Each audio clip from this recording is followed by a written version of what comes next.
જય માતાજી, welcome to my new blog. તો આપણે આજે ગાય દોવાનું ચાલુ છે અને તમને બતાવીએ લાઈવ કે આજે ગાયનું દૂધ કેટલું થાય છે. એક જ ગાયનું આપણી તે તમે વિડીયોમાં જોતા રહો, તમને બતાવતા રહીએ કે ગાયનું દૂધ કેટલું થાય છે અને ગાયને શું ખવડાવીએ છીએ દોતી વખતે, તો તમને બતાવી દઈએ હાલ જ. તો ગાયને દોતી વખતે આપણે લીલો જ ઘાસ ખવડાવીએ છીએ, તમે જોઈ લો.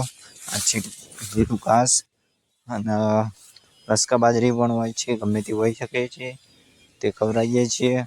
અને ગાય દોવાનું કન્ટિન્યુ ચાલુ જ છે. અને આપણે ગાય દોરાવા ગાય આગળ બેસી જાય છીએ.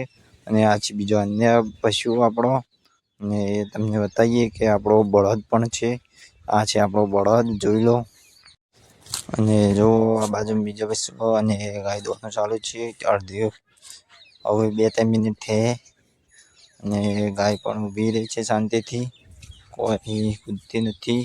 અને આપણે બેસ્યા છીએ, જુઓ.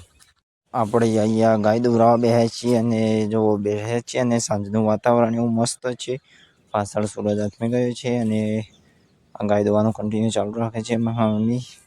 અને જુઓ, આ બાજુ આપણે કુંડી પર આવી ગયા છીએ, પાણી આવે છે, જુઓ. ખેતરમાં પાણી ચાલુ છે, તે પાણી આવે છે.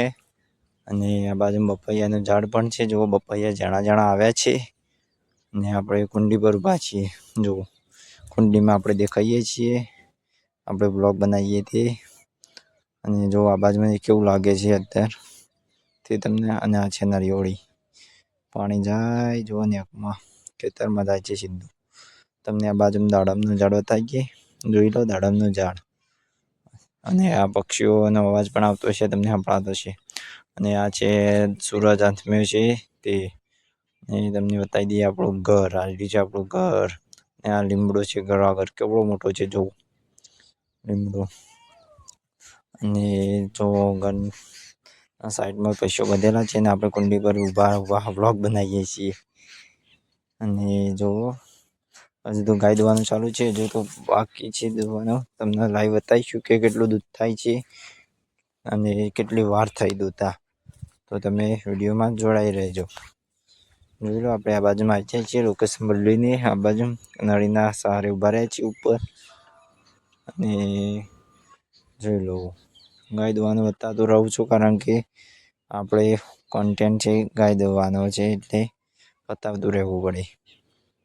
કારણ કે તમારા મનથી કે બીજું વેડિયું અથવા કે ઓછું થશે કે વધારે છે એવું થાય તો આપણે લાઈવ બતાવતા જ રહીએ દૂધ દોવાય છે એમ.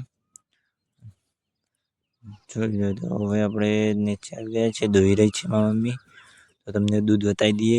તો મિત્રો, હવે આપણે બહેનમાં દૂધ વેળવા જઈએ છીએ, તો તમને બતાવું હું. જો તો દૂધ વેળવાનું ચાલુ કરીએ છીએ મારી મમ્મી. બહેની ખાલી છે એકદમ, તે તમને બતાવી દઉં, જોઈ લો. બહેની ખાલી છે અને દૂધ વેળવાનું ચાલુ કરી દીધું છે.